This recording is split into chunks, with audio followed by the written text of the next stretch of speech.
നന്മയല്ലാതൊന്നും ചെയ്തിട്ടില്ലല്ലോ, നന്മ മാത്രമേ ഇനി ചെയ്യുകയുള്ളല്ലോ.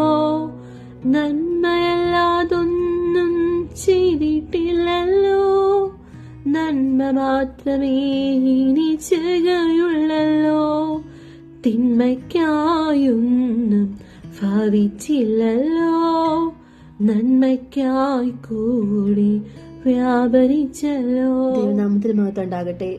നമ്മുടെ ഓരോരുത്തരുടെയും ജീവിതത്തിൽ വന്ന് ഭവിക്കുന്ന കഷ്ടതകളും രോഗങ്ങളും പ്രതികൂലങ്ങളും ഒന്നും നമ്മുടെ ആരുടെയും ജീവൻ തകർക്കാനോ നമുക്ക് തിന്മയ്ക്കായിട്ട് ഒന്നുമല്ല. എല്ലാം നമ്മുടെ നന്മയ്ക്കായിട്ട് മാത്രമാണ് നമുക്കത് വന്ന് ഭവിക്കുന്നത്. തൽക്കാല സമയത്ത് നമുക്കത് അനർത്ഥമാണ്, രോഗം കഷ്ടമാണ് എന്നൊക്കെ തോന്നുമെങ്കിലും അത് പിന്നത്തിൽ നമുക്ക് നന്മയ്ക്കായിട്ട് ഭവിക്കാൻ ഇടയായിത്തീരും. റോമർക്കെഴുതിയ ലേഖനം 8:28 ഇങ്ങനെ പറയുന്നു, എന്നാൽ ദൈവത്തെ സ്നേഹിക്കുന്നവർക്ക് നിർണയപ്രകാരം വിളിക്കപ്പെട്ടവർക്ക് തന്നെ സകലവും നന്മയ്ക്കായി കൂടി വ്യാപരിക്കുന്നു എന്ന് നാം അറിയുന്നു.